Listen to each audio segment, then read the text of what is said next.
Welcome, ladies and gentlemen, to the Film Club Podcast, where every month we deep dive into a different aspect of cinema, directors, genres, actors, or franchises. It doesn't matter, because it's always fun at the Film Club. I'm Dean. I'm Becky. And I'm Randy.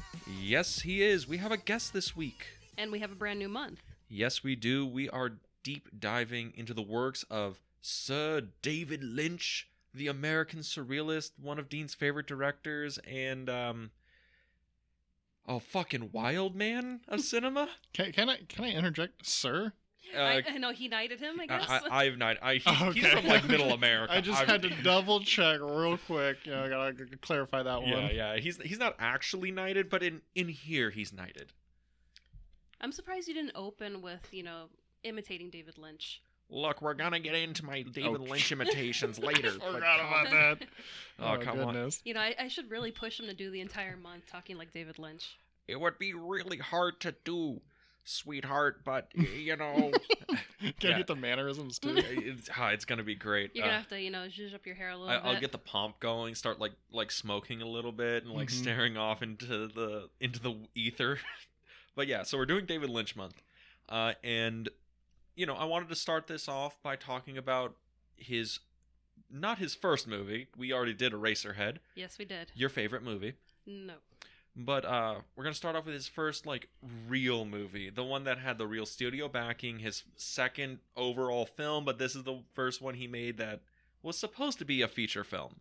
The Elephant Man. It's kind of crazy that this is his second movie.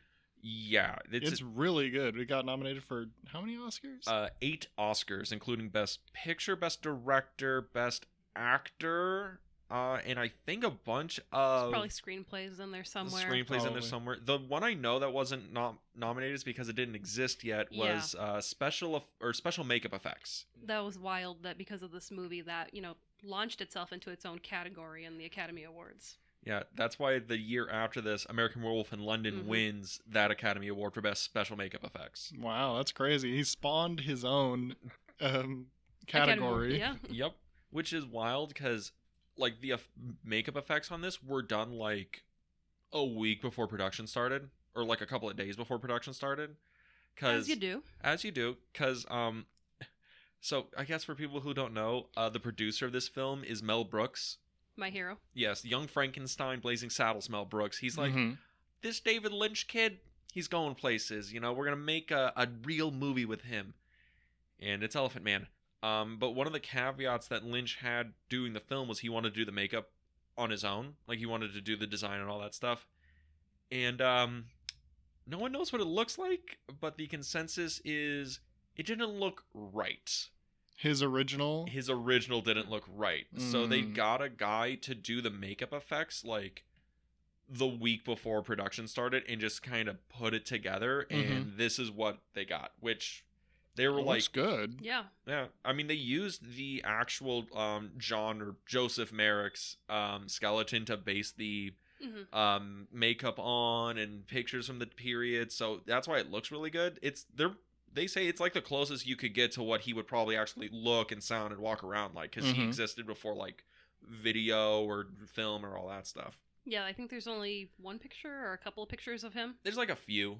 Yeah, some of them are obviously done when he was in a hospital. Yeah. And I think there's a few production photos from when he was on his tours around Europe and things like that. Yeah. But the movie stars Anthony Hopkins and all of this other stuff. By the way, based on a true story, in case that wasn't obvious. Yes. Yeah. This is based on a true story of Joseph Merrick. He was the Elephant Man. He was pretty famous in his day for having a series of deformities, including tumors and odd bone growth. He had a skin condition and all these other things that he purportedly spawned from his mother being frightened by an elephant when she was pregnant with him. As you do. As you do. That's just how science works, But in reality, it was Proteus syndrome. So, they were able to figure out what it really was. This man was suffering of not, my mom got scared of an elephant. Here we go. I'm pretty sure at the time he was like, the fucking elephants. The fucking elephants. He still has a grudge against them. But the movie, this comes out in like 1980, and Randy, this is a David Lynch month. What are your thoughts on David Lynch? On David Lynch, I think he's really good at what he does. He likes to be a slightly off, a little unsettling, where it seems pretty real, but there's something a little sinister about it. There's something not quite right. It seems familiar, but not. He's a lot better when he's reined in a little bit, when there's a little bit tugging him back from Eraserhead and things like that. Bob from Twin Peaks. Still not a fan. Nightmare Fuel. Okay, well, Boo, you've seen Twin Peaks and a few other Lynch movies. Yeah. At least Eraserhead. Yeah. So, what are your thoughts on Lynch? We're starting the month off. Not my favorite. I mean, I really enjoyed Elephant Man. But yeah, I hate that he doesn't like to give me closure. And that will be my, my constant battle with him, is that he likes to just leave everything open-ended, and I don't like that. I don't get the feeling that his movies are open-ended, but they're very, very up to interpretation. The Return. Okay, maybe The Return is very open-ended. They really want that 4th season. They do. It's been like 7 years, guys. I don't think we're getting a 4th season. But we'll fight for it, damn it. We need it. We do. Kyle MacLachlan, get the suit back on. You're going back. But yeah. So, The Elephant Man. I don't know where you guys want to start with this one, because it is on its surface is a pretty like boilerplate period drama, right? Yeah. It's just all the weird Lynch-isms that make this movie so I would say the least touching. Lynchian? It is probably the least Lynchian movie I can think of. Mm-hmm. It's not really off-kilter and not really surrealistic. Except how this movie fucking opens. This movie opens fucking weird. Weird as shit. Lynch opener through and through. Lynch was like, look, Brooks, I'll do the movie only if I get to do weird dream shit. Because the movie opens with the woman that we soon figure out is Merrick's mother. Mm-hmm. And she's being frightened by this elephant, and it's this weird surrealistic thing where there's smoke and there's stars, and then you hear a baby crying. And there's like superimposition of her and the elephants, and like a weird wailing. Yeah. That's like the elephant like wail, but it's superimposed over her wailing, and There's some like music going on that sounds a little bit like a circus, but it's also sounds like Satan's coming for me. It's uncomfortable. It's uncomfortable.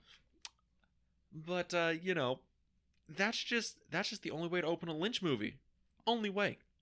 Because after this, we go right into Victorian England period drama.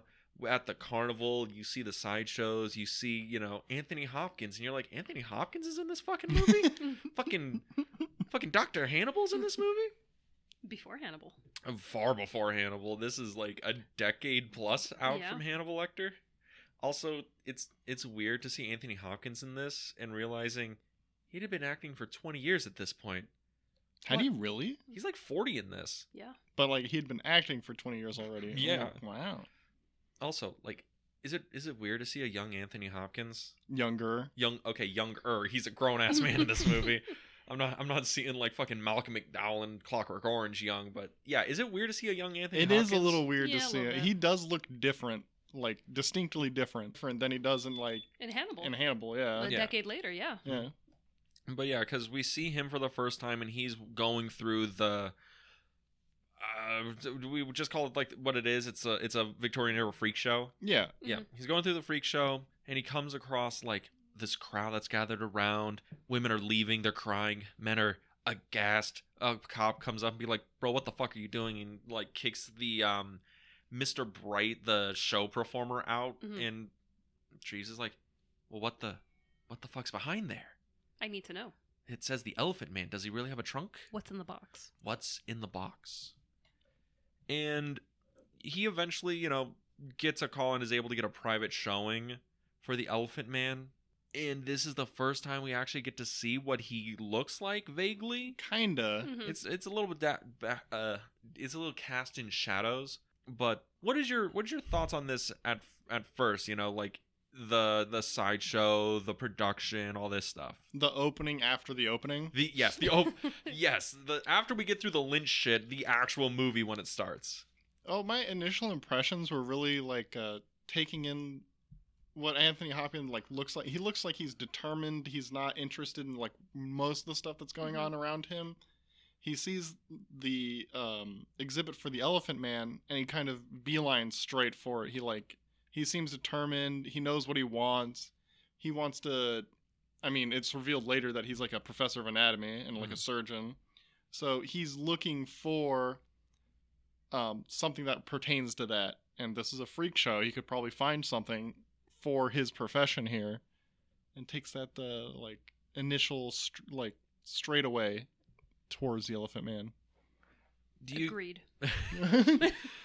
Do you think he was there for like completely his own means, where he's like, I want to find someone or something here that I could use for like study or bring to like the theater? I mean, once you think about it, it seems like something that a lot of people probably did.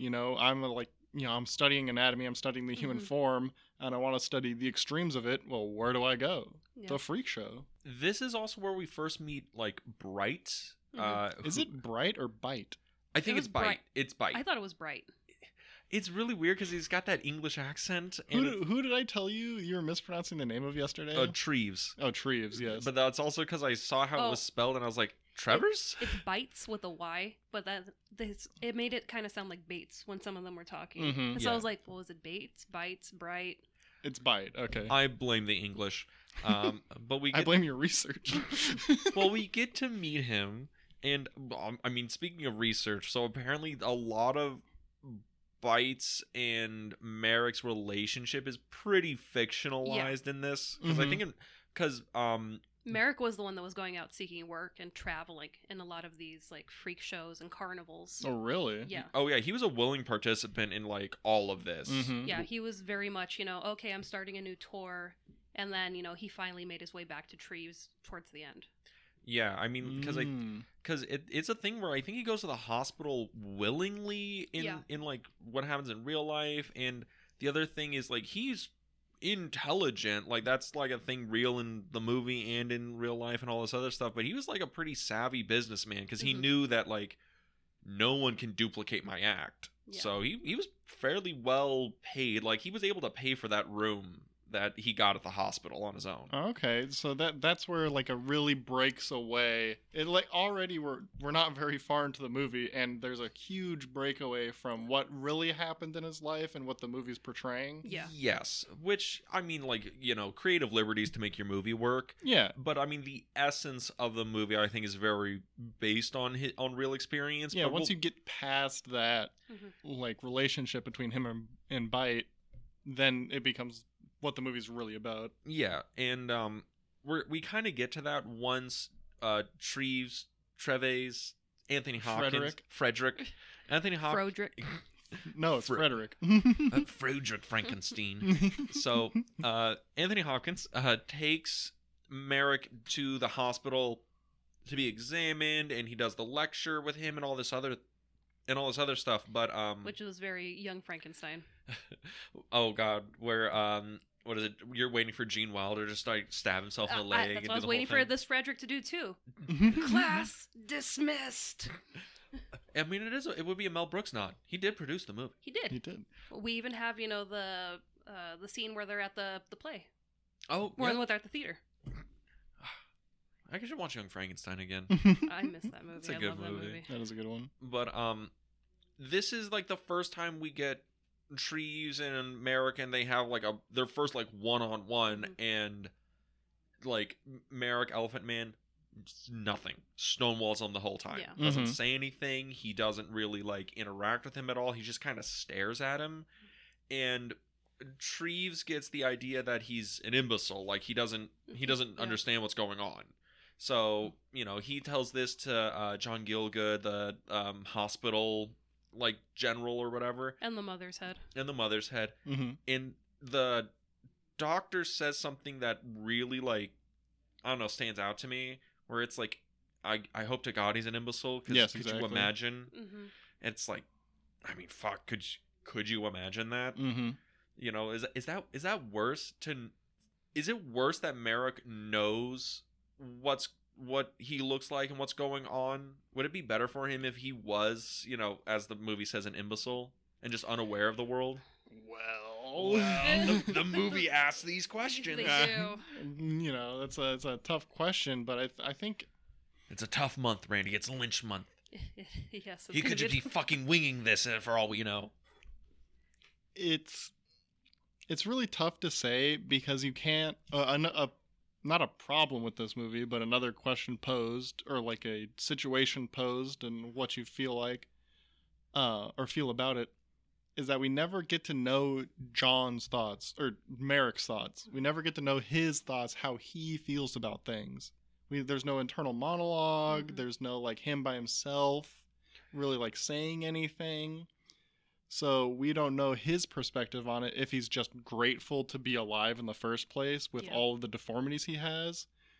You know, it's terrible for the able-bodied men in the room to think about what it would be like to be Merrick. They wish that if they were in their shoes that they would be an imbecile because they know the life that they've already lived. Mm-hmm.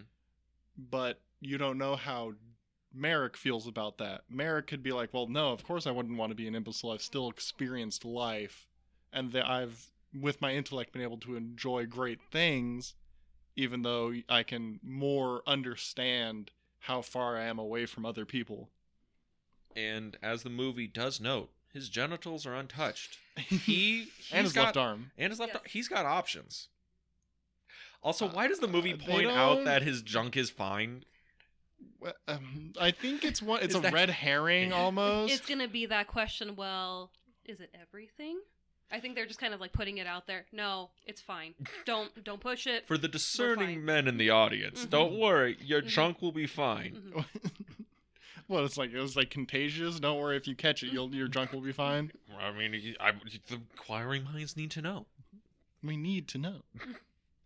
Oh Lord, but it is one of those things where I think you do bring up a good point where it doesn't like how we like, or you bring up a good point that Merrick, we don't get his internal monologue, his internal life. We get, I think, 2 or 3 moments where he's by himself, but it's briefly, and then somebody comes in, and then like tragedy ensues because you know, you gotta kick the elephant when he's down, and it's a thing where I never really feel that we know wholly who Merrick is, and because there's points in the movie where he asks, you know, am I curable?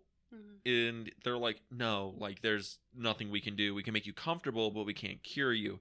And there's points where he's trying his best to like dress in fine clothes and do his hair and try and like act as somebody of higher society, of like quote unquote normal society. And I think he even realizes that this is an act that he can't actually put on. I don't know. It's really fucking sad. I do have a thought though about one of the things you mentioned, is that when he asks if he's uncurable, the doctor, Frederick, Anthony Hopkins, doesn't hesitate in giving his answer. He just tells him straight up, no, you're not. He's like, I ain't giving you false hope like that. Yeah. I mean, it's kind of a strong, like, I got a feeling that it was kind of like a strong scene because of how forward he was with John.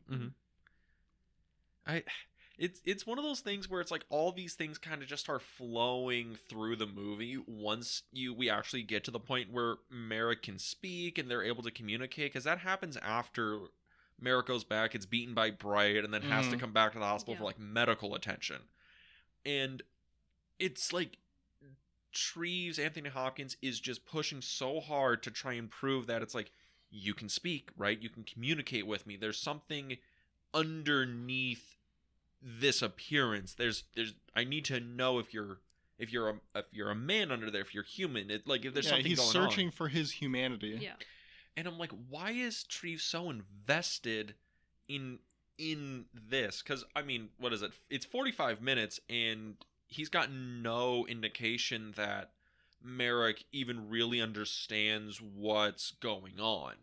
But I'm wondering why you think he is so invested in proving that Merrick is a man under there if he has humanity. Well, I mean, partially I think it's because the governor of the hospital is ready to be like, you know what, we can't really do too much for him. Mhm. He's taking up services here. We're going to have to get rid of him. So I think it's part of that. But I also think it's just, you've already been treated, so badly by humanity and the cards you've been dealt, with all the stuff that you're, ailed with. It's like, I just want to be able to help you any way that I can. And I think that's what he's searching for, that last little, sliver of hope. Well, also, it could be that he's trying to make sure, double check, triple check that Merrick is an imbecile, so that he doesn't have this whole weight of, oh God, what has happened to this man? Has he really gone through all this stuff and understand what has happened to him? So you could even look at it that way. There's kind of another thing, where we do get more of the internalization of Frederick, of Anthony Hopkins' character. We do get to know more of what he thinks, but it's still not clear in that moment, like, what he's hoping for. Is he really hoping that Merrick is an imbecile so that he doesn't understand what's going on? Or is he really hoping that Merrick is intelligent so that he can keep him there? Because you could say, like, oh, he wants him to keep him there to keep him away from Bright, but there was also, like... or Bite. Fucking English, man. You're going to fuck yourself up, aren't you? That's the way it's going to go. To keep him away from Bite, but they were already talking about sending him to a different hospital, so that might have not even been an option anyway. It's also the thing where I think Treves understands that Bite is abusive, a drunk, cruel person, a cruel taskmaster, and he's like, I can't...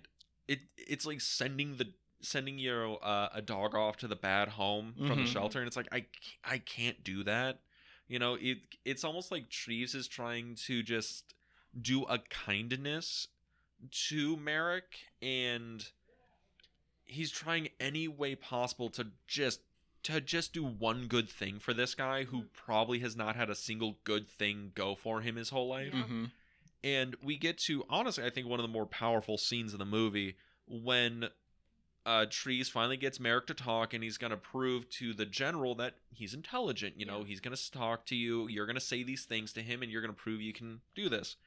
And, John Gielgud, the general, or the headmaster general. I think the term is like governor of the hospital. Yeah, the hospital. I don't know why I keep saying general. The surgeon general. The governor. The governor comes in, and he's talking to Merrick. And the governor realizes that, hey, I know that Treves has coached you through this conversation. It's fine. You go. Yeah. And then he tells Treves, he's like, look, he can't hold a real conversation. You coach him to this whole thing.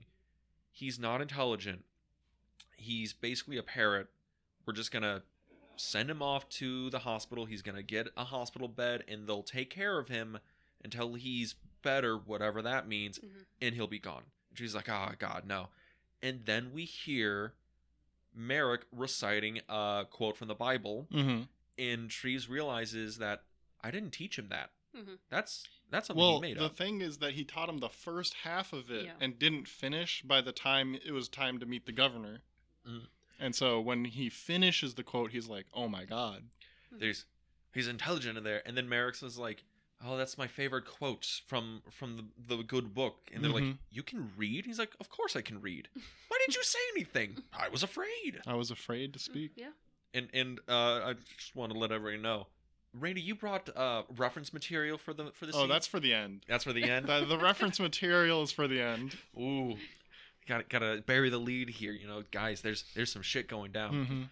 But this, I think, is such a powerful scene, right? Because it's proving that, like, under all this, there's like a man in there, a man who has thoughts, feelings. He's intelligent. He has a favorite verse of the Bible, so he's read the Bible. He's very pious, and as we find out that he is like hopeful and kind and generous to like almost a fault of himself.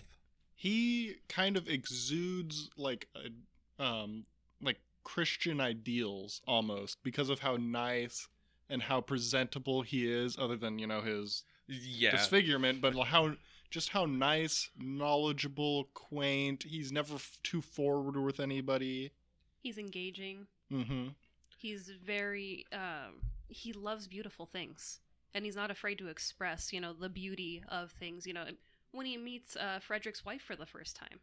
Oh, and he starts crying. Mm-hmm. And she's just like, what did I do? And he's like, I've never had a beautiful woman, talk to me and basically treat me like a human being. Mm-hmm. And it's like, that's horrible to be, treated like this your entire life, and just, someone extending the kindness of having a conversation and tea with you to bring you to tears.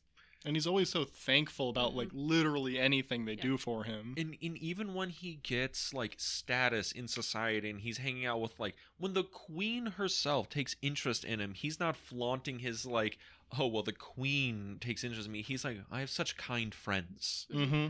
And that's, like, the beauty, the internal beauty of, John Merrick in this movie. I mean, even the pictures on the mantle in Frederick's house, where, he's like, can I see those? And, she's beautiful. Your parents, they look so noble. And it's just, wow, this man, he's just a pool of depth. Yeah. And it's a thing where he's like, he's not dumb either. It's not like a Lenny from Mice and Men thing where he's like, No. oh, he's so sweet. He's like, no, he's like well read, and he's like, for Victorian England, he is above the curve. Yeah. He's a man in his 20s who can read. Ladies, hook onto that ship. He's going places. He could write. He could also write. Granted, he's a lefty, so the church doesn't look kindly on him, but Jeez. Sure. But so after they learn that it's like, oh, Merrick's intelligent and he's all these things, Treves kind of gets into the papers, and they start writing about, hey, this hospital, they have this guy who's this and that and all those other things. And this gets the attention of the actress, played by Anne Bancroft, whose name I will forget. Oh. It's Mrs. Kendall. Mrs. Kendall, there we go. And also, probably the second or third worst person in this movie, the Night Watchman. Mm-hmm. Played by somebody I don't know, but who gives a great performance as a scumbag. Michael Elpick. Michael Elpick? Yeah, plays a great scumbag. Great scumbag. Who plays the Night Scum Porter. They actually call him the Night Scum Porter. It's just the Night Porter. I just added the scum. Oh, okay. All right. His name is now Scummy. Yes, he is. And that gets the attention to these two. And it's kind of interesting how in that it's like, oh, somebody who's very, like, angelic and nice, and somebody who's very scummy both see him, and both almost are going for the same reasons to meet him. They're interested in him. But I mean, you have Mrs. Kendall, who's just kind of, wow, this man has been given so little, but he just has so much to him. It's like, I want to meet him, to talk to him, and to befriend him. And you have the Night Porter. Well, I could make some money off of this. I can, kind of push this guy around. And it's like, really? And also, John, why aren't you telling people, yo, this weird creepy guy keeps coming into my room every night? Well, because he, at least in the context of the movie, he's been ingrained with this afraidness, with the scared tendencies. He doesn't want to speak out. He could barely speak out for his own safety. Yeah, that's true. When it was just him, Treves, and the governor. Mm-hmm. It's also a thing, like, the actress Kendall, she is going to him, and you get the sense that she's, bringing him up. Also, classic actress thing. Here's a gift, a picture of myself. Yeah, You'll love it. True. But brings her a picture and a book of Shakespeare's plays. Mm-hmm. And you get the sense that, oh, she's doing this, like, nice kindness, but, Lynch holds on her a little too long, and she has that weird, like, flinch in her eyes when she's looking at him, where she's playing a performance. Like, I think she's uncomfortable around him, but she's acting the part of a kind, noble, like, merciful woman. And I don't think it's till Merrick starts reading Romeo and Juliet that she's kind of starts feeling more comfortable around him. Mm-hmm. And then she gives him a little kiss, which probably was like, oh, just get moment. And this is probably the moment where I think Merrick feels like the highest, when she's like, "You're not the Elephant Man, you're Romeo," and Mm-hmm. you get the shot of him, you're kind of looking up at it, it's like, oh, that's probably like, you know what? Yeah, I am. Yeah. It's also funny. He's never shown having any like romantic interests kind of thing. Is that weird? No, I think that's kind of goes along with the red herring of like his genitals are fine. Just like, let you know, the jewels still shine on, boys. It's like when Anne Bancroft shows up to talk to him, Mrs. Robinson, yes, and you're just like, oh, is something gonna happen? You know, she goes to like kiss him, and you're like, she's actually gonna fucking kiss him, and then she kisses him on the cheek. Is this one of the? Are we gonna see the elephant trunk? Is there a thing going on here? Well, I think it's kind of like. It also harkens back to his, Christian beginnings, where he's like, he wouldn't take that step, maybe. It's just the thing where I think it's so interesting because you can see this movie made even 10 years after this, or made by a different director, where it's like, oh, somebody will see the beauty in him, and he'll have some romantic, interest or something, and it's like, oh, it's so tragic he died, but she saw his inner beauty. It's like, no, I think she's just legit like, oh, you're such a like kind soul underneath this. What was that movie with the deformed guy and the blind girl? Is that Mask? I think it is it Mask? It's the one with like Eric Stoltz, right? There's also The Man Who Laughs with Conrad Veidt. Oh, that's an older movie too. That's an older movie, but the woman's blind and he's deformed. There's a smile that's carved on his face. Mm-hmm. So he's constantly smiling, and it's a very, kind of like Joker. That Joker's inspired by that role. But that's kind of the same realm there where, he's found love with her, and, she loves him because she knows him. It's a typical trope. Yeah. I mean, Phantom of the Opera, the same thing. Beauty and the Beast. Yeah. I just think it's interesting how this movie is like, we know the trope, we know you're looking for it, not even gonna engage with it. Yeah, it just kind of sidesteps that problem. Right? Yeah, because, we get it with, like, the mother's head. We get it with some of the nurses there who, were afraid of him, or the mother's head that was like, he's not worth it. He doesn't understand anything. It's like you're talking to a cement wall. And throughout the course of the movie, all these people get to know him and get to know basically his soul. And it's like, I really care for him. I really like him. And it's like, I love seeing that switch in these people that didn't want to give him a chance at first. It's like as soon as you get past his like appearance and you're just like, he is like painfully shy and incredibly sweet. That's like the thing I think most of them would probably describe him as. Yeah. But this is right around the time because, everyone's like, oh, Miss Kendall, the famous actress, saw Joseph Merrick? Well, I gotta see him. He's the toast of high society now. Well, they didn't see real Joseph Merrick. They saw the movie one. John Merrick. John Merrick. Yes, John Merrick. What is it like? Played by John Hurt. Copyright distinct or whatever? Yeah, legally distinct. Legally distinct. You can't get sued. But and this is when you get like all like the fancy rich people. They're going to go see him, and he's like having them for tea, and he's talking to them, and he's like, oh, you are so nice and kind to come here. I'm so happy to have friends over. And you get the sense that everyone who's talking to him is very uncomfortable to be around him. Mm-hmm. And I think it's the mother's head that says, they're not there for him to, become friends or anything. They're there so when they go to their, fancy parties, they could hobnob and be like, oh, that's right, I met John Merrick and we had a conversation and, oh, it was splendid. And it's like, they're not really there to know him. They're just there to have another story. It's kind of an evolution onto the freak show. And that's the thing. Treves even defends it as, well, it's good for him to be socialized. It's good for him to like see people and talk to people. Until he finally has that realization, I'm doing the same thing that Bytes was doing. Mm-hmm. Okay.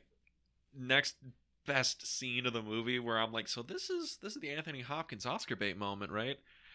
One of the 70,000 he does in his career. Yes. Mm-hmm. Where he's like, am I a good man or a bad man? Am I so different than Bytes? Yeah. And he's talking to his wife, and he's like, did I just take him from one freak show to another? Mm-hmm. Did I just take him from the sideshow to the main stage?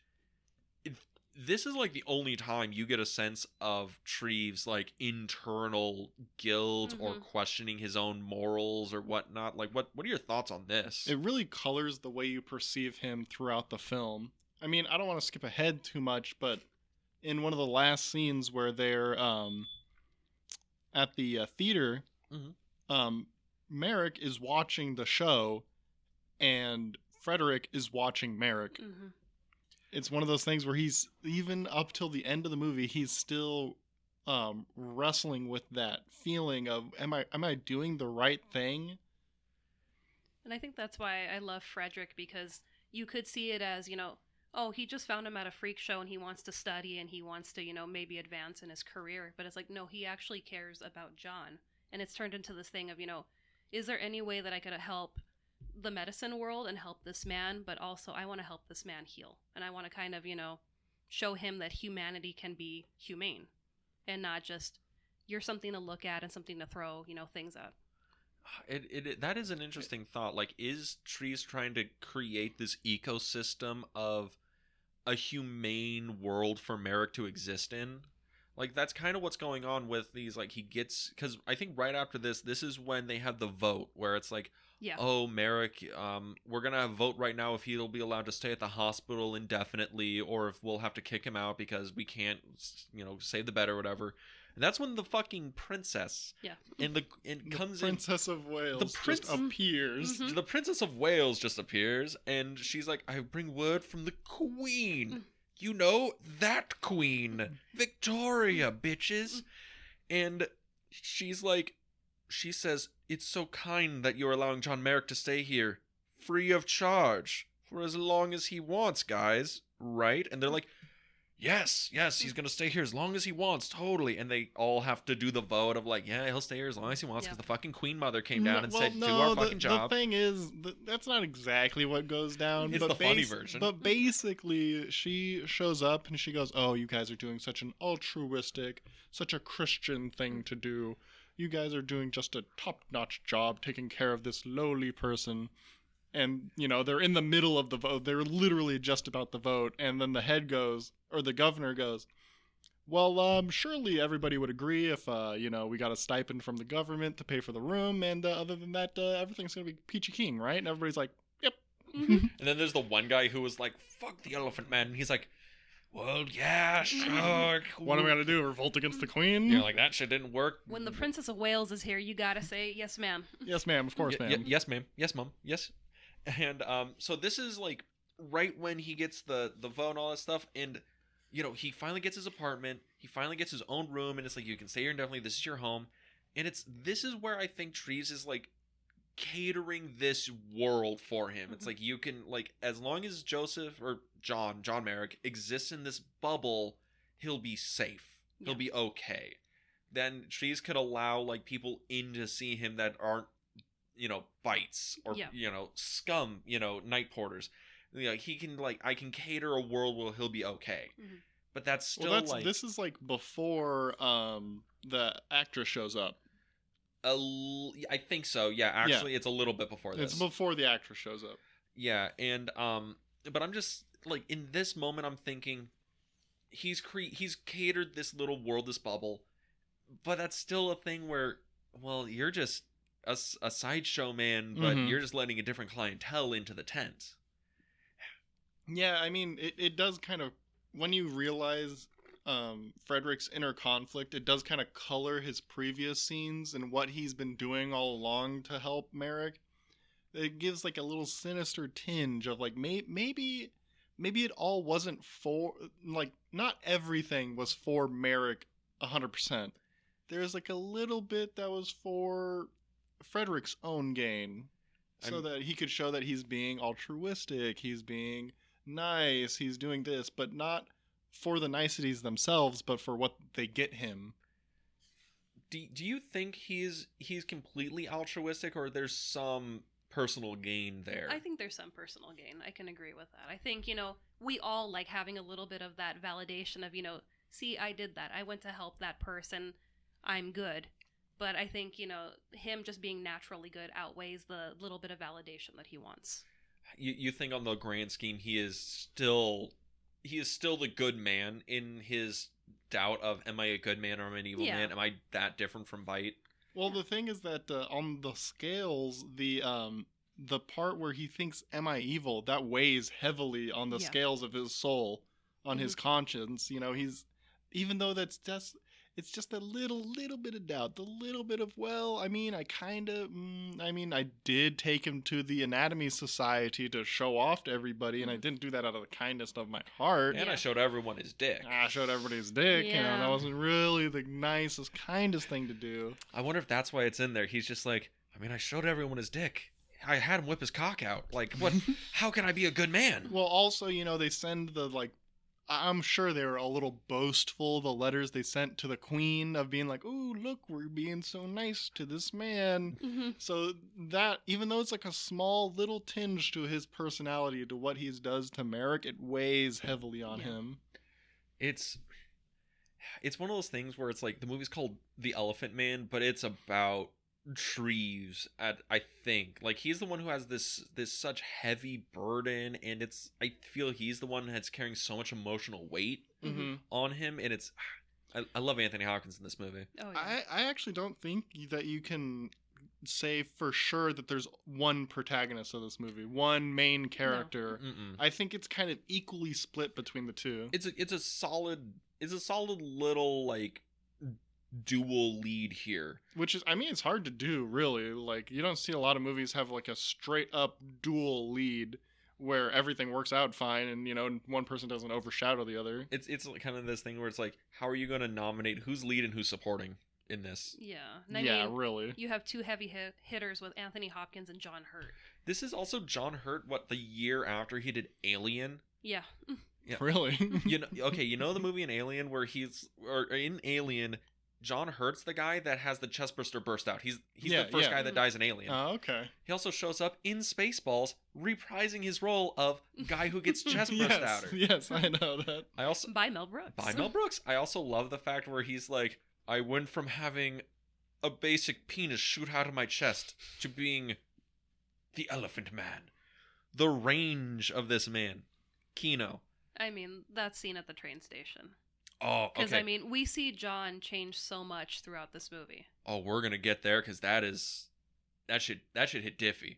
But right before that, or I guess a little bit before that, we'll talk about when Scummy, the old night watchman, brings the crowd, brings the drunks, showing Merrick off for one last show, and this is like the low point because Merrick's kind of on top of the world. He got like the grooming kit, which is actually real to life. He actually got a gift from like the Princess of Wales of a really like fancy grooming kit where he'd like comb his hair and he would like act like an aristocrat for like his Cologne own thing. And all sorts of fancy things in this nice box. Mm-hmm. Yeah, and he's there like acting all nice and everything's happy, and then the Scummy, the night porter, shows up and puts on a show for all the drunks, and he brings in people, and there's some hookers, and they're like rubbing up against him, and they're pouring booze down I'm his not sure throat. if they're hookers, but they're definitely floozies. They're the floozies. floozies. Yes. We call them sluts, sir.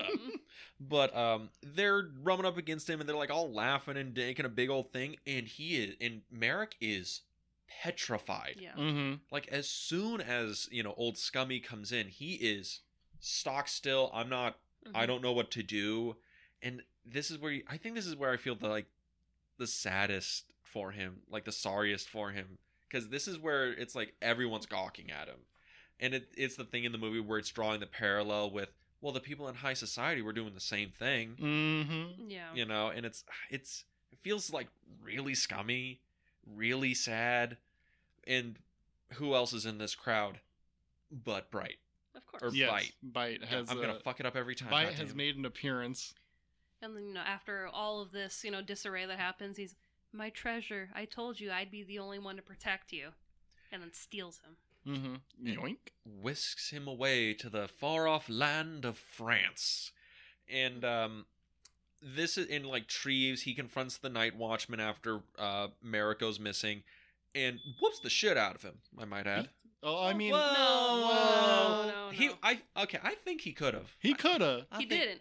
I think Hannibal Lecter was about to be born in that moment. It's the mother's head. She was like, yo, I got this. Hits him with the cartoon bonk on the head. That is some Lynch humor. That's where I'm watching it. I'm like, that's some Lynch humor. I even heard the bonk come in. That's good. That's good cartoon craftsmanship. There's also another thing about the disarray of the room. It shows that they knocked over like the paper cathedral he's been building. That's another thing. There's this motif where Merrick is building this paper cathedral because he can only see the top of the spire from his window, and he's building the rest of the cathedral with his like imagination. He's just like, I'm figuring it out. And it's very like detailed and very nice, and he can only really use his left hand. Yeah. But it's this motif going around where he's kind of building his own sanctuary within this like world that he's kind of like now inhabiting in this hospital. But we next meet up with Merrick, and he's in France. Oh God, I think this was one of the roughest scenes. Was this the point where you got like the hardest misty eyed, like the heart started getting to you? That was the end. Oh, okay. Yeah. But I mean, it is rough to watch just what's happening to him. Because at the beginning, like when we see him, it's like, oh, he's basically doing the same thing. He's standing up, doing the turn, all this other stuff. But now we have context. Now we know that who Merrick is and what he is and how cruel and evil Byte is, because he's like, he starts hitting him with his cane and he's yelling at him. Once he collapses and he's just, hitting him like, a wounded animal on the floor, and even the people are like, this is fucked up. Yeah, even the French spit on him. Yeah. That's the French. The fucking French, damn it. My people. Goddamn frogs. But Ribbit. But then we see, okay, there's a lot of asking of, is anyone truly kind in this movie? Is anybody truly altruistic? But then we get to see the other performers. We get to see, the tall man, the bearded lady, the dog-faced boy, the this, the that. And they see what Byte's doing to John, and they're like, we can't let him live like this. Yeah, because he continues to beat him. He throws him in a cage with a couple of baboons, I think. Yeah. Yeah. The ones with the hairy asses, yes. Yeah, he throws him into this cage with, just his pants. So he's freezing out there, and you're just like, my God, this man has already gone through so much in his, I want to say his long life, but it's, he's in his 20s. Yeah. In his life. And then, this is just, the cherry on top. You throw him in a fucking cage. You throw him in with the animals. I'm like, you completely have just broken him. We'll try and dehumanize him as much as possible. And led by Kenny Baker, R2D2. R2. Really? That is yes. This is R2D2. As soon as I saw him, that was another lump in my throat. Like, oh my God, R2. I know him from Time Bandits. And it is one of those things where it's one of those things where I'm like, I see him and I'm like, my heart gets a little warmer every time I see Kenny Baker. It is like really weird. I know him from like 2 movies, but he is like cut lined into my childhood so fucking deep. But he's like, look, buddy, we'll get you out. And they break him out of the cage and they lead him off to the boat. And then you have the tall man, basically lift him out of there like a child. And it's like, yeah, this is you, It's kind of a beautiful moment when it's like all these people who are, who look different, who are like different from like what society views as normal, and they're all there being like, buddy, you're one of us. Like he sees you as an animal. We're taking you out of the cage. We're taking you away from that because you're a man. You're like us. You're human. We accept you because you are a human being. And they send him onto the boat, and I forget what Kenny Baker says to him. He wishes him all the luck because he needs all the luck.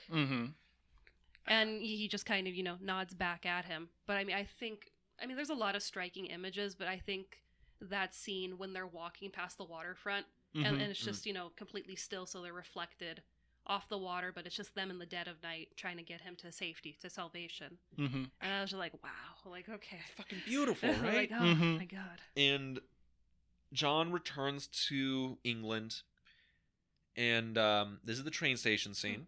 This is. Are you okay? You're getting a little misty-eyed? I'm fine.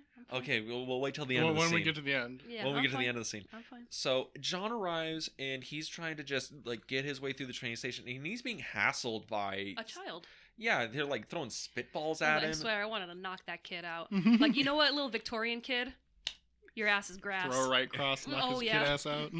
It is, and that's the thing. It's like John is so like like, I'm just gonna try and get away from him. I don't want conflict. I don't want to deal with this. I don't want anyone to see me. I already have to walk through a crowded train station and try to pretend to blend as much as I can. And he's like trying to get away, and he bumps into a little girl. The little girl runs like right into him as he's running away from teenage boys now. And then everyone's like, "Oh, get him! He bumped my child!" And they'll pull the mask off of him because he wears this like Hood. A burlap hood, yeah. Jason from Friday the 13th Part 2. Yeah, basically. Yes, and pulls it off, and everyone's like, "Oh my God, he's a beast, a monster!" And they're chasing him, and they corner him in the bathroom. Yeah. And they're all crowding around him, and this is when you get the line, "I am not an animal. I am a human being. I am a man." And he like collapses, and that's the fucking moment of the movie, right? Yeah. You know, that's him just laying it out. He's like, I'm you, for God's sakes. Yeah. That is the very first time he kind of pushes back. He he breaks through this like visage, and he's like, my soul is laid bare. Yeah. Don't call me the Elephant Man. I'm a person. I have a name. Yeah, Dean, so why did you call him the elephant earlier, huh? Well, he's man, a human being. Well, first of all, they whipped his dick out. We know why they call him the elephant. Shut the front door. I'm gonna keep bringing it up. It's so weird. I don't know why they pointed out. We're gonna have to put a tracker on this episode. How many times you said dick? Or whip. Yeah. This scene is kind of like, the kind of a turning point for him, because all throughout the movie he's just kind of gone with whatever anybody else said or does or asked of him. This is the first time that he comes not bringing an olive branch but a sword. He fights back. He goes, "I am a man, like don't touch me, don't do this." You're like, I'm not something to be gawked at. I'm not this beast of that you can like push around. I'm a human. And this is his character evolves. Yeah, and he kind of takes the reins on his life. Is this the best scene of the movie? It's probably the most iconic line, most iconic scene, most iconic line. It's got to be the end of the movie. Oh, don't worry, we're almost there. We'll get there. We're almost there. So, Merrick, he makes it back home, and for the return, Treves is like, "Oh, Miss Kendall is going to put on a performance, and you can go and see, and they're going to go to the theater." Well, not just Miss Kendall, but also the Princess of Wales is going to be there. And she's going to sit next to him. But also when they bring him back to the hospital, Frederick runs into his arms and hugs him. And it's just like, proof, because John calls everybody his friend, everyone that he talks to. And it's like, in this, it's like, no, Frederick is truly your friend. He missed you. He looked for you. And it was just kind of like that, very human moment where, he embraced him. It's also an interesting thing. If you watch a lot of the movie, most people don't touch John. Like no one shakes his hand really. No one like. Well, he does shake people's hands, but kind of because it's a lefty shake, they kind of give him a little claw, little. But I think this is like the most human like physical contact we see him get in the movie, other than like the kiss. That and the tall man too. The one that picks him up, picks him up, and he carries him like a child or like a baby out of the. Yeah, but this is the first human we see do it. I'm joking. I'm joking. Wow. I'm sorry. Randy, I apologize. So rude. Hey, Randy. Way to go, missing the point of the movie. But yeah, we get this. We get Treves is so happy, and they're going to the theater, and John is amazed by what's going on, and as Randy referenced earlier, John is mesmerized by what's on stage, and Treves is staring right at the back of Merrick's head. And we still get that weight on Treves. Is what he's doing right? He's still conflicted. He still is not sure, even after everything's said and done. Even after Merrick's miraculous return to him, he's still not sure. He's like, we've brought him here to see the show, but there's really more to it than that. And we get to the end of the show, and this is when Kendall comes out, and she is like, "I thank you all for being here tonight, but tonight is a very special performance for somebody who loves the theater, but has never been, and this is their first time. I'd like to dedicate this show, and the whole company would like to dedicate it to John Merrick. And and they're like, stand up, take the bow, and John stands up. Everyone's clapping for him. All this. This is true to life, actually. Yeah. He actually did go to the theater, and the actress Kendall actually dedicated the performance to him. He got the standing ovation. Was he sitting next to the Princess of Wales? I think so. Jesus Christ, baller, dude. I mean, he probably made a pass at her. He's like, honey, I got a left arm, and my shit's still good. Oh, Let's go. God. Jesus, Dean. I could be a king. Can you say it for the counter? Oh, tink, dick. Yeah, there you go. Tink. There you go. But it's kind of like That's amazing another one for the counter. that he gets the standing applaud, the standing ovation instead of either the performers or the Princess of Wales that he's sitting next to. And it's a thing where it's like, I feel really weird about this because again, Lynch does the thing where he holds on and Bancroft a little too long, and she goes from the smile to like fades a little bit and kind of comes back to it, and it's all like, is she doing this just for another like show off? Like, look how kind I am, look how good I am, look how nice I am to this man. Or does she know that he's dying?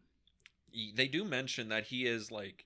So that was what I thought when I saw that. I'm like, maybe she's happy in this moment, but she's like, he doesn't have that much longer, and that's why I kind of felt like she's like smiling through the heartbreak because she knows he's not going to be around for that much longer. Lynch always gives you two different things to think about. It's like, well, she could know that he's dying and she's heartbroken that this will be like his only performance or maybe his only performance. But it also could be that she's kind of upset with herself that she's making such a spectacle out of him, just like everybody else does. Yeah. She is another factor of like Bytes and Treves, and it's like, I just brought you to a whole new crowd to look at you. It's that thing. The movie is this obsession with look at this, look at this, look at him, look at these things, and it's like it feels weird, right? Like even all the most altruistic, merciful things, you feel weird because you're just there's like staring. A tinge of something's not quite right. When they have the standing ovation and whatnot, there's kind of a feeling that wouldn't it have been better to not have brought attention to John being at the performance? Where it's just like, couldn't he have just enjoyed it without making a spectacle of him? I wonder if that would have been more powerful if, at the end, she does the whole thing and, John Merrick and blah, blah, blah, but she doesn't point him out. And then maybe everyone's like looking around and maybe John could even be excited. He's like, no one's staring at me. I'm, for the first time in my life, I'm not the center of attention. But that is the scene. That's the complexity of the scene and the complexity of the movie. But right after this, we're back in John's apartment. He says he loves the theater. Treves is like, oh, we'll have to go again sometime. And they say goodnight to each other.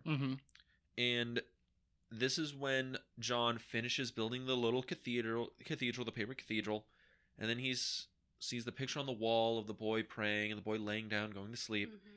And that have been referenced back to a couple of times in the movie already. Yeah, where it's been referenced that John, he cannot lie down on his back because of the tumors in his head and all that. He'll asphyxiate in his sleep. Yeah. But John removes the pillows from the bed. Yeah. He sets them down very nicely on the table, and he lays down on his back like a normal man. And you hear his breathing get heavy. And then it kind of pans over all artfully over everything. And then Lynch shows up again, where it's like, we are now in space.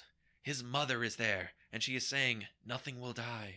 Everything is beautiful. Nothing will die. Fucking goddamn it, Lynch. And it's like, and we're spinning through the universe at Mach 5. And then it fades and blasts into white.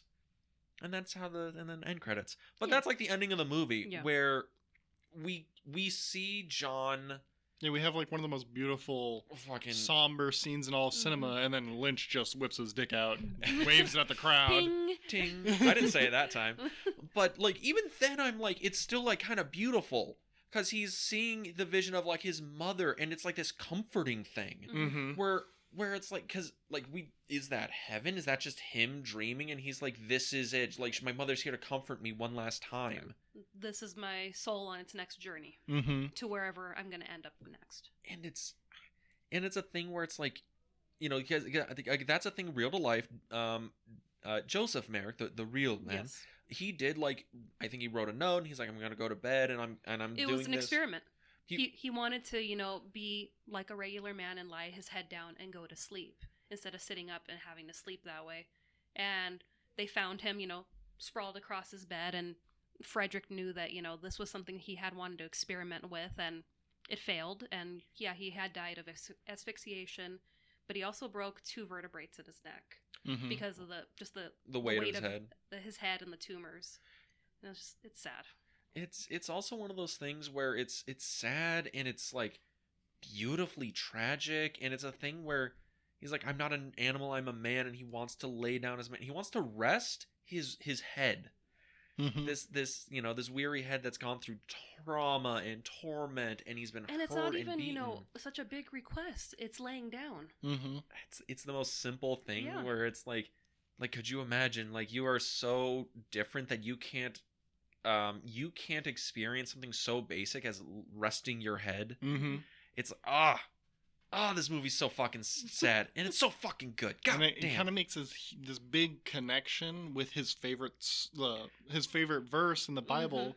Is it happening? It's happening because in the beginning, or not, kind of beginning of the movie. It's like the first time he really talks. The first time he really talks, he recites the 23rd Psalm, and I will recite it to you now. So you get kind of like the whole idea of like why that was so important to him and how it harkens to the end of the movie where he finally rests his head. The Lord is my shepherd, I shall not want. He maketh me to lie down in green pastures. He leadeth me beside the still waters. He restoreth my soul. He leadeth me in the paths of righteousness for his name's sake. Yea, though I walk through the valley of the shadow of death, I will fear no evil, for thou art with me. Thy rod and thy staff comfort me. Thou preparest a table before me in the presence of mine enemies. Thou anointest my head with oil, my cup runneth over. Surely goodness and mercy shall follow me all the days of my life, and I will dwell in the house of the Lord forever. It's so powerful. It fits the whole theme of the movie kind of completely. He literally builds a house of the Lord in the cathedral, like in his room. What is it like?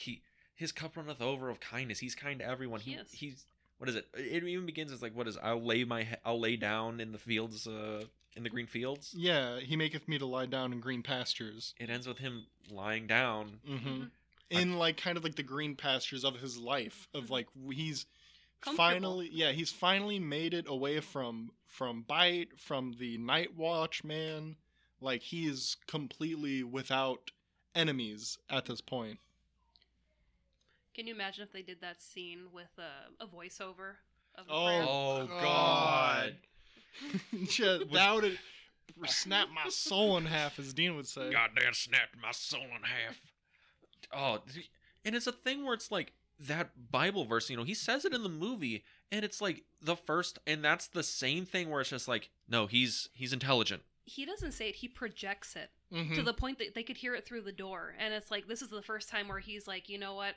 I need to do this to save myself. And you know he has trouble talking because of the way his jaw is all contorted, and he's like projecting this out, and it's like, that psalm is so important to the movie that it's like it wraps the whole movie up in a nice little bow. Where it's like, it really does. Is he Jesus? I don't know. No. He brings salvation. Remember, this is the book of Psalms. This is pre-Jesus. Oh, this is the prequel. I mean, depending, it's all looking towards Jesus if you want to get theological with it, but we won't get into that. No. I really like, the sequel, or the trilogy. Oh, God. Don't even. Oh, God. You're going to have to cut that. No, what do you mean? The Lord of the Rings, Chronicles of Narnia? Sure, obviously, yes. I had to look into Joe Merrick. Yeah. Because I was like, I need to know more, because, this is so tragic. They give him this perfect night, and then he passes away that same night. But, yeah, I guess he ended up living at the hospital for, a few more years. He even went on holiday 3 times. Oh, really? So he was able to go and travel, and when he did travel, he had his own train car, so he was, alone. He didn't have anybody, to bother him. He even stayed on Lady Knightley's estate.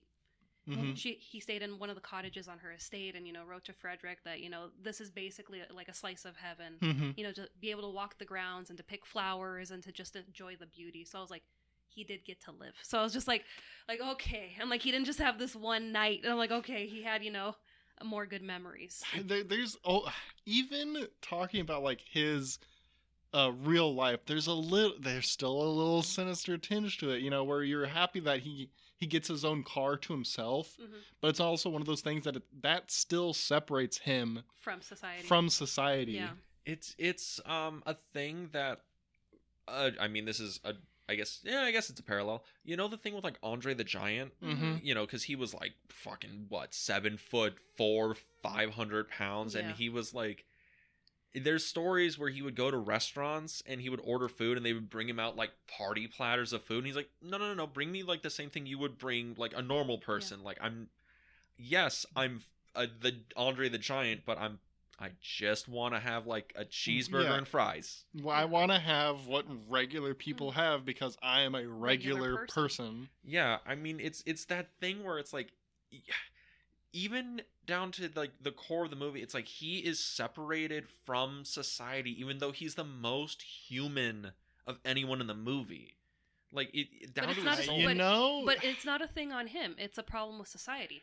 But the way you put that is like it just raises more allegories and parallels to Jesus in the Bible, because it's like, he is the most human and yet he's separated from society, like Jesus. Yeah. Well, Jesus had washboard abs and the Elephant Man, had washboard abs.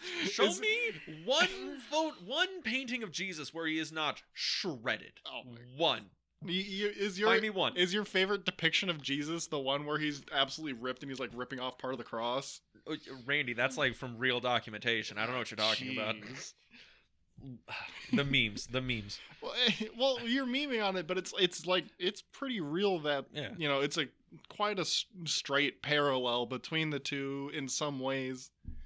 I can honestly say that I've never gone to church and thought about Jesus' washboard abs. It shows where Dean and I are, where he's sitting there thinking, he's like, damn, I wish I was cut like that. I hit the gym a few times a week. Jesus probably swam. You bring up having abs a lot. You're like, boo, I could get cut, I could get shredded, I could do this. And I'm like, Dean's like, Jesus, show me the way. And it's the whey protein. Hey, if it works, Jesus created steroids for everyone, all right? Oh my God. But yeah, so...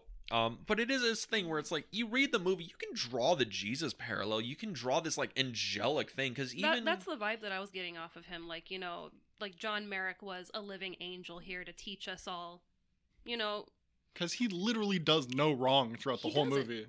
Even when he's trapped in the bathroom and people are coming after him, the men are ready to beat him for no reason because he didn't harm the little girl, and it's just he's loud and I'm a man, but it's not he never hurls any insults. He never, He's not literally attacking them with a cane or anything. He's not even, like, trying to, like yell them off. He is trying to plead that he's like, I am not a monster. I'm a man. I'm like you. Exactly. It's almost a plead of, like, have mercy upon a fellow man. Mm-hmm.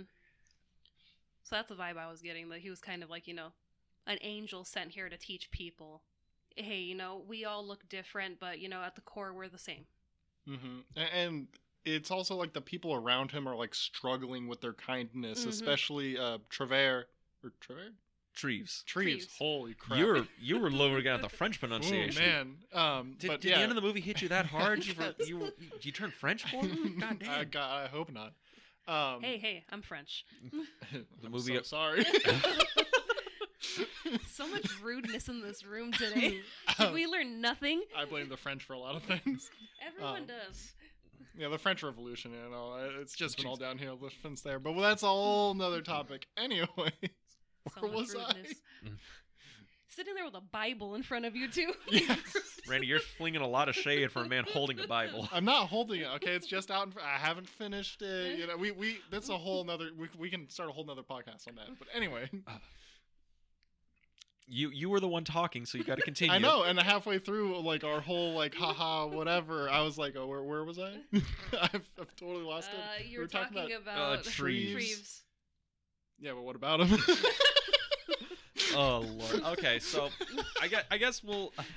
So, but yeah, so that's the Elephant Man. I do. Oh, wait, no, I remember. You got it. I remember. He's come back You around. know, Tree's really struggling with his kindness, with the way, you know, with that little tinge of I mean, if we're gonna keep going with the, you know, parallels and allegories here, his tinge of sin, you know, the vanity that he's tinged with, of the way he presents Merrick to other people, where it's kind of sullying his kindness to Merrick, even though it's like a small thing. It's not big, it's still there, and he feels like he has to keep helping Merrick, keep doing things for him as kind of like a repentance for it, but he never quite gets there. He never quite jumps that hurdle of seeing Merrick as his equal.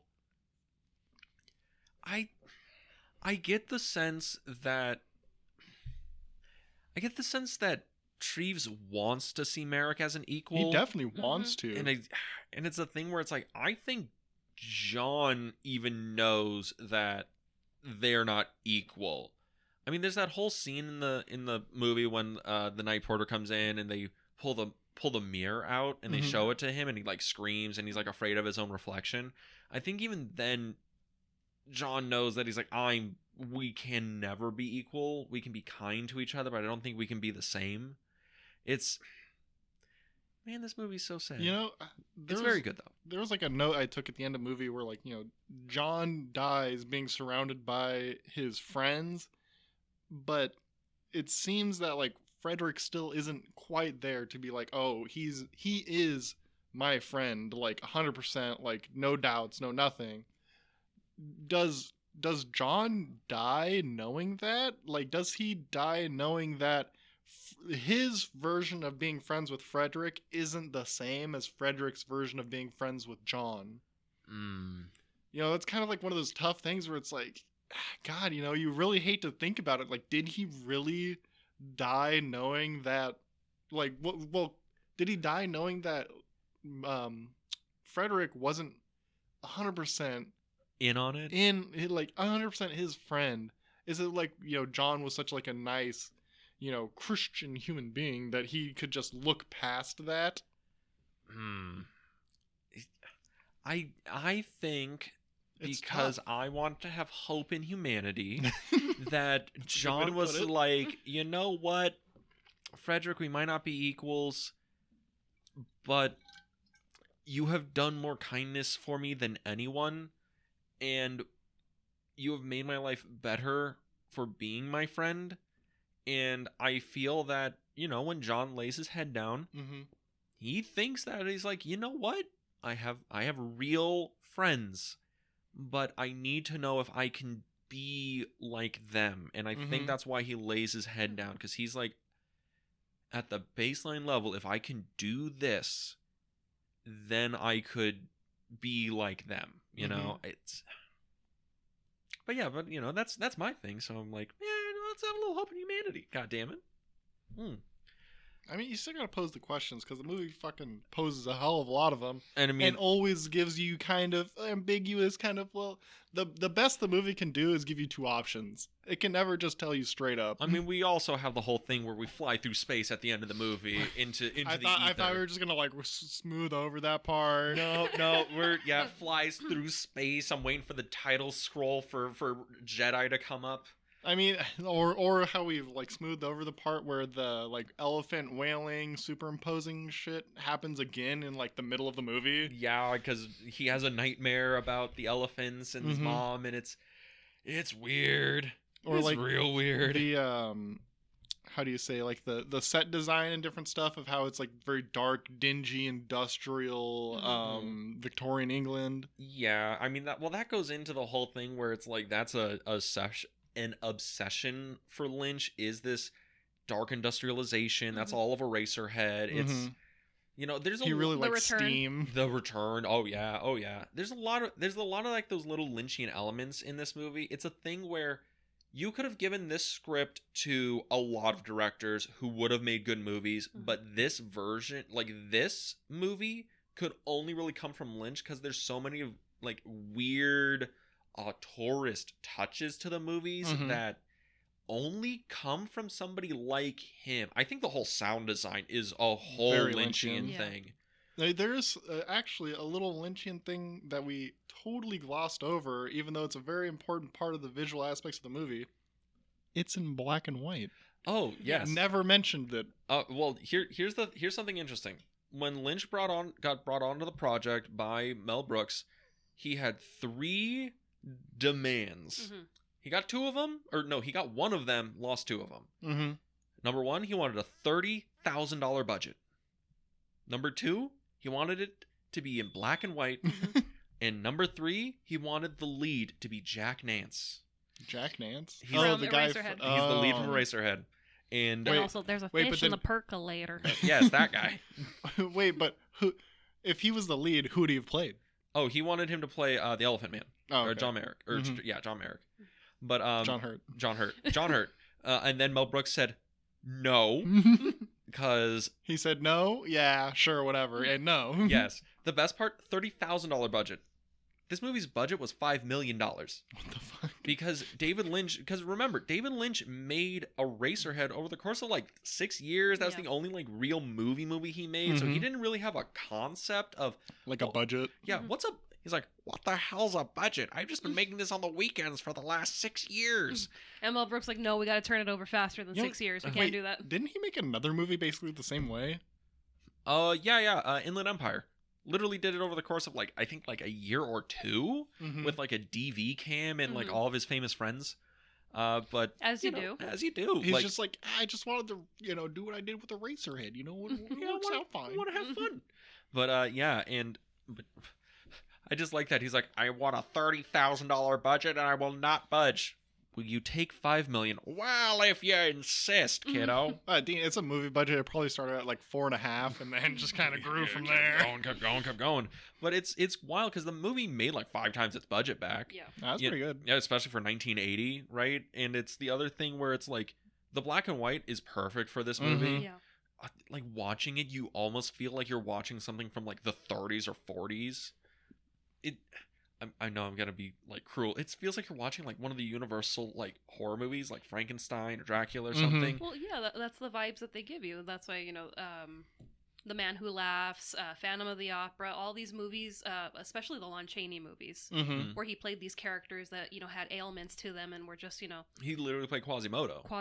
Yeah, these people that were just beaten down by society, and it's like these are people that you're hurting, and just because there's differences in their appearance. You're going to ostracize them, you're going to harass them and hurt them, and that's the vibe that I really got with this movie. Back to Universal Monsters. This is where why... where my heart look is. At that connection. Ooh, is that a ding on your chart to make a connection to... Okay.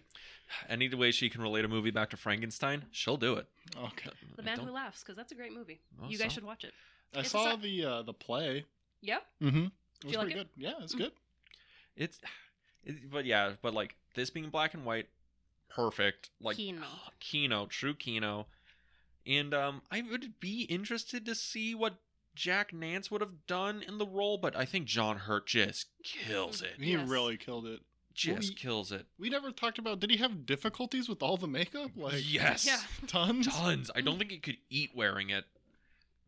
And it's also a thing where it's like it's heavy. All that prosthetics, he probably is in a prosthetics chair for like hours or whatever. This is early 80s, so it's all plaster and duct tape. Yeah. Jesus. Yeah, I mean there's like the whole thing with it, and it's also a thing you notice how his mouth can never be like closed because of all the prosthetics, and apparently he was like, I hated the drooling.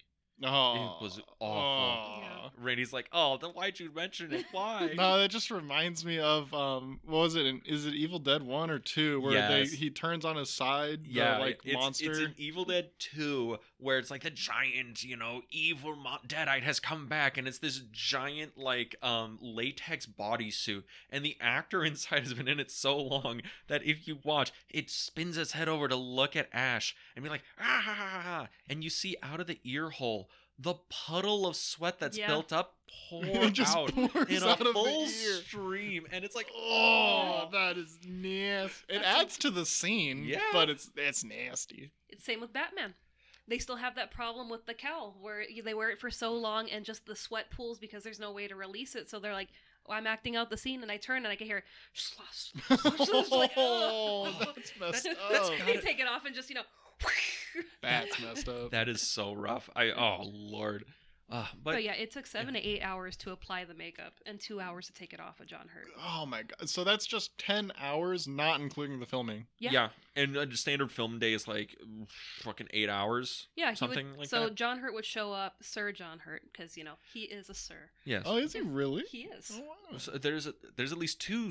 Actually, there's like 3 knights people in this movie and 2 dames in this movie. Yeah. Really? Sir Anthony Hopkins. Sir Anthony Hopkins. I think it's Sir John Gielgud, Sir John Hurt, Mm-hmm. And then Sir Frederick, because the actual Frederick was knighted. yeah, Frederick Treves, like the Mhm. actual Yeah. gentleman. I think one of the actresses is a lady. I Mhm. know Anne Bancroft's not because I'm pretty sure she's American. Yeah. I mean, she's Mrs. Robinson. She's also Mrs. Brooks. Mrs. Mhm. Brooks. But yeah, like also like the fucking murderer's row of actors in this movie Mhm. is insane. Even though there's not that many principal actors in the movie. No, not really. I mean, some of them are like John Gielgud's in like 4 scenes, Mm-hmm. right? Also, you have Kenny Baker in this movie. Yes. Steals this one scene he's in. I think he might be knighted too. I'm not sure. Well, I'm who does trying he play? Does he play the opposing? He's the dwarf. In Kenny saves him. Baker. Oh, Kenny right, Baker. Yeah, Yeah. Part two. Okay, sorry, my bad. Yeah, so John Hurt would show up on his days at 5 a.m., shoot from noon to 10 p.m. And then, Christ. another 2 hours after that to be, Good taken out of the Lord. prosthetics. And there were 14 pieces that were put onto him, Mhm. not including the headpiece. Oh my god. The amount of like David Lynch was like, well, I'll do the makeup myself. The first ones were probably like, we can't use this, David. Well, why not? Because it's fucking plaster and Mhm. Play-Doh, because you doing the same thing from Eraserhead. Like, that's probably why they didn't do it. Lady in the Radiator. Yes, it would look like the lady in the radiator. But I have not seen Eraserhead, so you Oh. would love Eraserhead. it. so Don't do I it. can't Oh, comment on any of Don't that. do it. But yeah, so this is the Elephant Man. Your guys' thoughts on the movie, the kickoff to Lynch month. I mean, you start with this, and then it's just kind of going to be like falling down the stairs with the next ones, because we really get into Lynch where it's just like, what the fuck is going on? Oh, what And are you then- guys recording after this? After this is Blue Velvet. Mm-hmm. Oh, buddy. Yes, love Blue Velvet. The people we're watching it with do not love Blue Velvet. They kind of hate that fucking movie. I see. It's gonna be great. Yeah, I mean- it's going to be an exciting episode. It's kind of weird to start the month off with what would be like the apex of other directors' careers, Yeah. but Oh, yeah. Lynch still has more to go. Again, his second movie. Yeah. Nominated for eight Oscars. The movie he does after this is Dune, basically because he was gonna do Return of the Jedi, and he was like, "Fuck that." Okay, Yeah. okay, I'm gonna Everybody's like, "Oh, sweet Jesus!" Okay, so here's the I guess the post narrative story of Elephant Man. So Elephant Man comes out, 8 Oscar nominations. I don't think it wins any, but No. he goes from financially successful. financially Yeah. successful, makes 5 times its budget back, and you got to think There's about a it. lawsuit because the Elephant Man is on Broadway, and they're like, dude, you're stealing from us because, Oh, really? Yeah. But Sweater. but that's the whole thing where he goes from being like a roofer to being the toast of Hollywood. Like, oh, you're At the Academy Awards. At the Academy Awards, the last movie you made was this like midnight movie classic in Eraserhead. Then you go straight to the Oscar tops, and George Lucas was like, you know what? I think I kind of want this guy to make Return of the Jedi, because that's how George Lucas sounds. like And- David Lynch just being quieter. Yeah, this is how George Lucas sounds. If you ever listen to George Lucas on anything, he sounds like he just got beaten by Francis Ford Coppola. But I knew you were gonna make that reference. It's we talked about that before. it's hilarious. But so George Lucas gets David Lynch in for a meeting and be like, I want you to direct Return of the Jedi, and David Lynch is like, the fuck is that? And then figures out, and he's like, I don't think you want me to direct this movie, so I'm gonna bow out. And then he decides to go and make Dune with Dino De Laurentiis, which was originally supposed to be like a 6-hour full adaptation of the book in the weird Lynchian style. Like an epic with a capital E. Epic with a capital E. It got cut down to 2 hours, 15 minutes. Also, if you went to the premiere, they gave you a cheat sheet to follow the plot of the movie. Oh That's God. badass. That is badass, actually. And that movie bombed horribly. Yeah. And then as Dino De Laurentiis' I'm so sorry for basically ruining your buzz after the Oscars, I'll give you whatever you want to make Blue Velvet. Mm-hmm. And then he makes Blue Velvet, which is considered his best movie, his like best like Lynchian like work.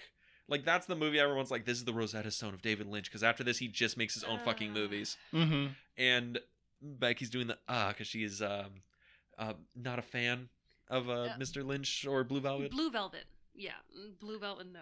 You've seen Blue Velvet before? Or yeah. You... Oh. For recording purposes, yes, I have. She just doesn't like when the greatest madman comes in. No. Dennis Hopper. No. He plays, Dennis Hopper. he plays you the can villain. Just stop right there. I already know. But yeah. Please don't repeat the line. Ah, We're gonna I hear won't. it plenty next week. It's gonna be great. But so yeah, your final thoughts on the Elephant Man, I guess. They're really good. Really heart-wrenching. Really thought-provoking in ways you wouldn't really expect. I mean, I think a lot of the other movies that we've kind of mentioned that are like in a similar vein, like Quasimodo, Phantom of the Opera, like these kind of or Beauty and the Beast, they don't provoke your thoughts in the same way as this movie would, you know, even though it's kind of like the same tropes of like the disfigured person.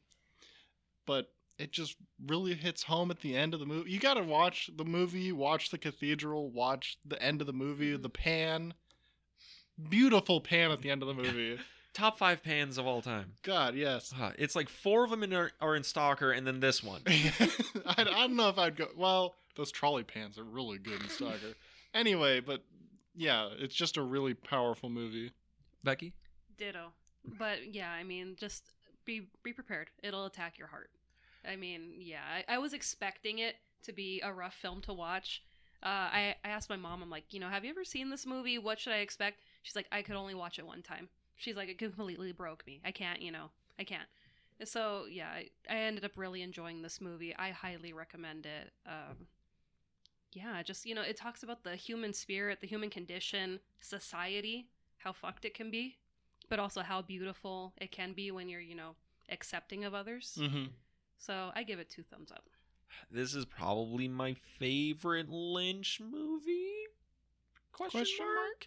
I mean, this is like, you know, 5 out of 5 stars. I watched this movie and it's one of those things where it's like you see him get beaten down so much, but I feel like so like, I don't know, just like full and hopeful at the end when he like, it's like fucking the human soul, the spirit this guy has is just so unbreakable. It's pure. It's pure and beautiful, and I think the movie is very beautiful, both like cinematographically and thematically.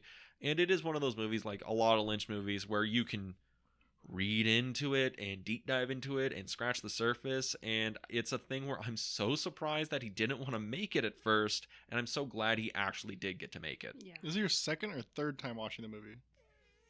Fourth? Fourth time? I think I saw it twice at home, once in the theater, and then this is the 4th time. And it gets better for me, I think, every time. I did get more out of it in the second viewing. Just letting you know, I did get more out of it in the second viewing. This wasn't a one and done for me. This was one that I could come back to. It's not like $1 Million Baby. That was a one and done for me. I'm like, I can't. Oh, really? I can't do it. Yeah, I cannot. You're like, I can't. You're like, oh god, it hurts so much. Yeah, but yeah, this one I'll come back to, and I want to see what else I can pick up on my next watch of it.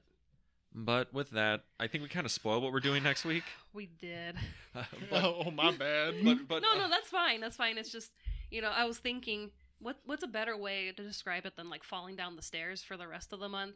It's that Chris Farley meme where he comes, you know, rolling down the hill, and he gets up and he's all disheveled and he's like thumbs up and keeps walking. That's what I feel like I'm gonna have to do to just kind of like, all right, let's do this. Yeah, because this is by far the most accessible Lynch movie. Well, this is also the only month where I've only seen one film that we're gonna be watching and reviewing. True, because like we have to do the recordings out of order, so like yeah, but yeah, this is Definitely his most accessible movie. That's why we started with it, but it's going to get weirder as we go. But if they wanted to follow us, where can they go? If you want to listen to us on a different platform than you currently are, you can find us on Apple Podcasts, Spotify, Google Podcasts, and YouTube. You can go to our YouTube channel, The Film Vault. That's The Film Vault on YouTube. You can go like, comment, subscribe there. And when Dean gets around to it, he'll upload more slideshow versions of this podcast.